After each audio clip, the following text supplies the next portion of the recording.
Creo que ya estamos con nuestro primer invitado en el día de hoy, Alejandro Olmos Gaona. Alejandro, muy buenos días. ¿Qué tal, Mario? ¿Cómo estás vos? Bien, bien. La vez pasada leía una nota tuya titulada Ricardo Silveira y la consolidación de YPF, otro de los grandes olvidados de nuestra historia. Me pareció, Alejandro, por un lado, que esta reivindicación de estos héroes anónimos, de los cuales la Argentina o los argentinos nos olvidamos con cierta frecuencia, pero que son ejemplos que vale la pena recordar. Valía la pena que vos nos explicaras quién fue Ricardo Silveira, pero después que nos expliques eso, me gustaría que hablemos un poquito sobre el relato y los hechos históricos, es decir, de qué se tratan los hechos históricos que se pueden probar, sobre los cuales hay documentación suficiente, y los relatos que emergen a posteriori. Pero contanos un poquito, ¿quién fue el ingeniero Ricardo Silveira? Claro, Silveira era un señor que pertenecía a la clase alta de Buenos Aires, era amigo del general Agustín P. Justo, era ingeniero, es decir, y profesor de matemáticas en la Facultad de Ciencias Exactas, Físicas y Naturales. Hola. Sí, te escuchamos, perfecto. Y además era catedrático de hidráulica agrícola en la Facultad de Agronomía y Veterinaria. Fue profesor en el Colegio Militar de la Nación y en la Escuela Industrial. Es decir, una persona que era eminentemente un técnico, ¿no? Después del golpe del 43 del año 30, cuando el general Mosconi se va de YPF porque el gobierno Uriburu lo saca y le dan un destino realmente absurdo, YPF queda de alguna manera vacante un año y pico hasta que asume Justo, y Justo designa como presidente de YPF o director de YPF al ingeniero Silveira, que era amigo de él, y Silveira, desde el cargo en YPF, va a realizar una verdadera obra titánica, ¿no? O sea, va a consolidar todo lo que había iniciado Mosconi, porque además de iniciar un trabajo de perforación intensivo, es decir, YPF perforó más o menos durante su gestión más de 4 millones de metros cúbicos, superando la actividad de las empresas privadas, y ahí va a empezar un trabajo no solo de consolidación, sino de llevar YPF a un lugar, diría, de privilegio, que no había podido conseguir Mosconi, porque, bueno, Mosconi asumió como director en el 22 y estuvo unos años, además de haber, por supuesto, hecho unas grandes obras como la construcción de la destilería de La Plata, etcétera, etcétera. Ahora, ¿qué hace Silveira?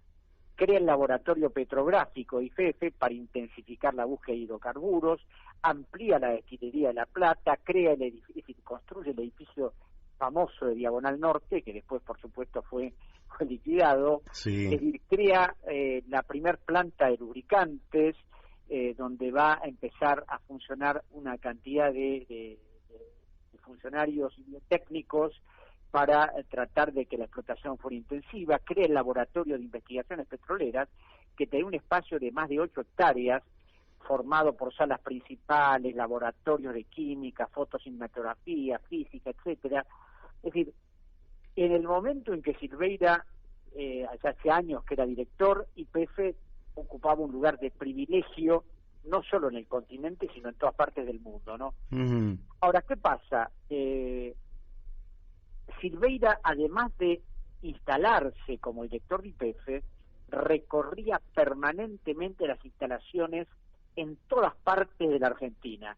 Casualmente, hace poco tiempo, uno de sus nietos me acaba de mandar una serie de fotografías de cómo, con un cochecito muy precario, recorría todos los lugares de la Argentina, es decir, trataba de ver en el sitio lo que estaba haciendo YPF, lo que construía y cómo se desarrollaba. Ahora, a mí lo que me llamó la atención, cuando descubrí la existencia de este señor, que es tan desconocido que en Internet, si uno pone un nombre y encuentra fotografía de gente que no hizo absolutamente nada, de Silveira no hay ni una. La única foto que conseguí me la suministró un amigo y ahora, por supuesto, uno de sus nietos que tiene el archivo fotográfico del abuelo, ¿no? Claro. Ahora, como la década infame, llamada así por el escritor nacionalista José Luis Torre, ha sido demonizada, o sea, pareciera que en esos años no pasó nada en la Argentina, que todo fue malo, que se redujo todo al negocio del Palomar, a la creación del Banco Central a semejanza de los bancos ingleses, a todo lo que conocemos del pacto Roca-Runciman.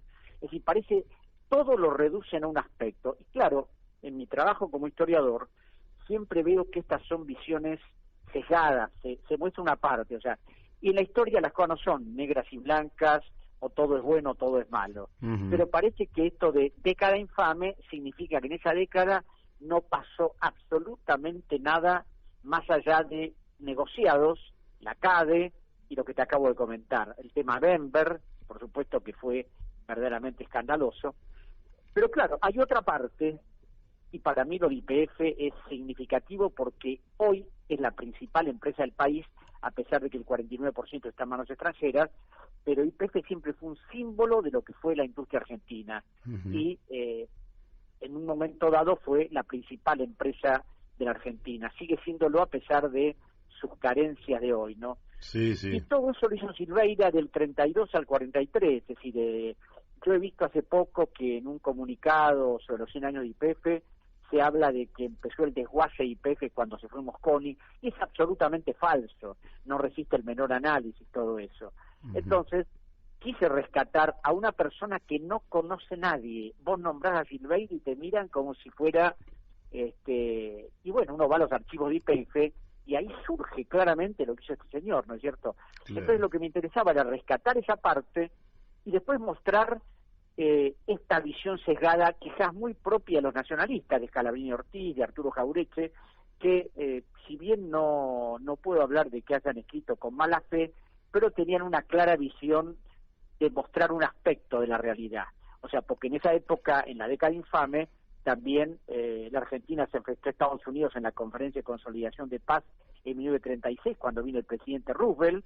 Es decir, Estados Unidos pretendía hegemonizar el continente a través de una serie de políticas, y la Argentina se opuso categóricamente a eso y lo enfrentó a los delegados de Roosevelt, a punto tal que el secretario de Estado, Cordell Hull, cuando se fue de la Argentina en 1936, dijo que la Argentina era un país intolerable, que no se podía negociar con la Argentina, que éramos intratables, y de eso los nacionalistas Jauretche y Scalabrini no han mostrado absolutamente nada.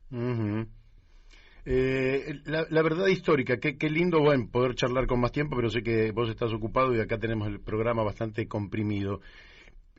Pero ¿no sentís que en estos momentos está pasando otro tanto? Es decir, actores políticos que en la Argentina en la década del 90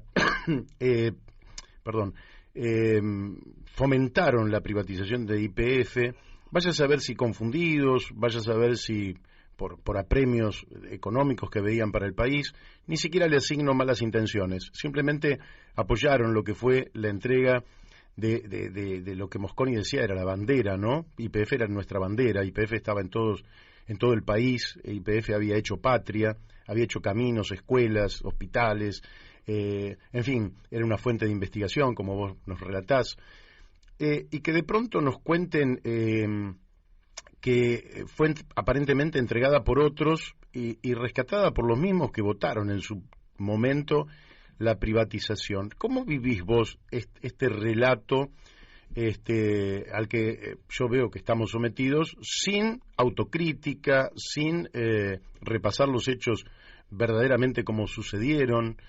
¿Cómo ves vos, que sos historiador, pero además estás inserto en la vida política de la Argentina, estos episodios? Bueno, vos sos demasiado bueno al decir que no hubo mala intención, y yo quizás no participe tanto de ese criterio, porque acá hay una cosa muy concreta. Pareciera que muchos argentinos han perdido la memoria y entonces hoy se habla de YPF, como se habló el otro día en el acto del viernes, como si trataran de borrar de un plumazo todo lo que se había hecho. Y digo esto ¿por qué? Porque los principales lobistas para que se privatizara YPF fueron Néstor Carlos Kirchner y Cristina Fernández de Kirchner. Ella, como legisladora en la provincia de Santa Cruz, impulsó claramente que había que privatizar YPF. Y Néstor Kirchner, que dirigía el grupo de provincias petroleras, hizo lobby de manera permanente para hacerlo, a tal punto que firmó un convenio, un acuerdo con el ministro Cavallo en el año 1991, a los efectos de que en el caso de que YPF fuera privatizada, el gobierno nacional le iba a entregar alrededor de 480 millones de dólares por regalías mal liquidadas. Y si YPF no se privatizaba, porque claro, siempre los esfuerzos por privatizar YPF habían fracasado, aún durante la dictadura militar, entonces en ese convenio, ese documento está en el archivo del Ministerio de Economía, en caso de que YPF no fuera privatizada, Néstor Kirchner no iba a recibir un solo centavo.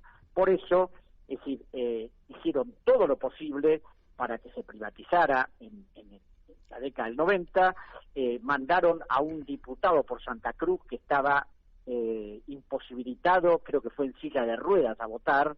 Entonces, claro, y el ministro, el actual senador Parrilli, que era el miembro informante en ese momento, fue un gran elogio a la política menemista. Ahora parece que eso lo hubieran borrado, y parece que lo único que vale es el rescate, el supuesto rescate de YPF, cuando se obtuvo el 51% de las acciones que estaban en manos privadas, en manos de Repsol. Entonces, eso es lo grave, Mario, que se olvide todo ese proceso que ocurrió y que tuvo nombre y apellido, está perfectamente documentado. Entonces, en todo lo que tiene que ver con el petróleo, se trata de echar un manto de olvido. ¿Y por qué te digo esto? Porque en el 2006, siendo presidente el doctor Kirchner, violando la ley de hidrocarburos, la 17319, se prorrogó la concesión de la mayor reserva de petróleo en el Golfo de San Jorge a la Pan American Energy, cuyo accionista mayoritario era la British Petroleum de Inglaterra. Eso se hizo en el 2006. ¿Y por qué se hizo en violación a la ley de hidrocarburos? Porque se prorrogó durante 20 años la concesión, cuando ahí se establecía que el procedimiento era distinto. Pero de eso hoy parece que todos guardan silencio, porque claro, y la vicepresidenta de la Nación el otro día en su discurso se guardó muy bien de decir todas estas cosas, porque por supuesto le involucran a ella y a su marido. Claro. Ahora, ¿no hubiera correspondido que hicieran una autocrítica de por qué asumieron esa postura? Por supuesto, tendrían que haber hecho una autocrítica y decir, señores, nosotros nos equivocamos cuando privatizamos YPF, pero no lo hacen porque parece que todo lo que han hecho está bien y no se hacen cargo ni de sus errores ni de las responsabilidades emergentes. Y además esto se suma que en el 2013 un contrato escandaloso celebrado con Chevron por Vaca Muerta y otro con Dow Chemical se mantuvo secreto. ¿Por qué? Porque era un contrato donde estaban constituidas un montón de offshore para beneficiar a la petrolera extranjera. Ese contrato de Dow sigue secreto. El de Chevron, la Corte ordenó fuera exhibido en noviembre del 2015 por la tenaz labor del senador Rubén Giustiniani, senador socialista por Santa Fe, que hizo lo indecible para poder ver el contrato y se lo negaban. De esto tampoco se habla. Sí. Es tremendo. Te hago la última pregunta y ya te liberamos. Cuando vos observás lo que se debatió en los acuerdos con el Fondo Monetario Internacional en tanto la Cámara de Diputados como la Cámara de Senadores, y ves que un bloque, el kirchnerismo específicamente, lo voy a plantear con claridad, yo pienso que teatraliza como para manifestar que está disconforme, pero en última instancia dejan que las cosas transcurran sin dar debate alguno acerca de la inconveniencia o no de ese acuerdo con el Fondo Monetario Internacional.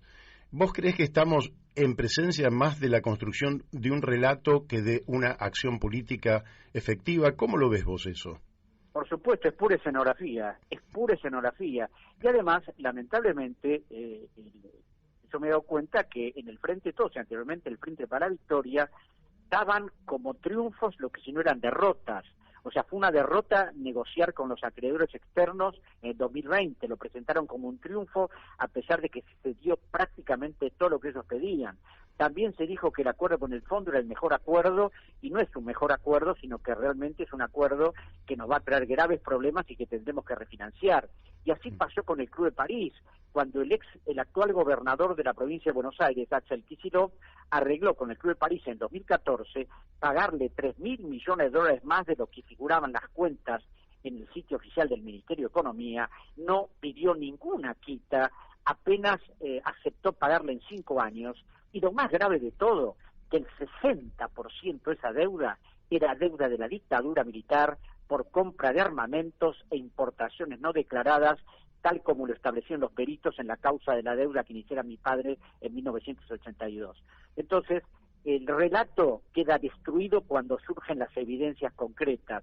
Pero claro, las evidencias concretas, ¿quiénes las cuentan? Los que investigan, las personas que les interesan estas cosas como vos, que tratás de difundirlas en tu programa, pero si no, están prácticamente tapadas porque el relato siempre trata de imponerse sobre todo esto.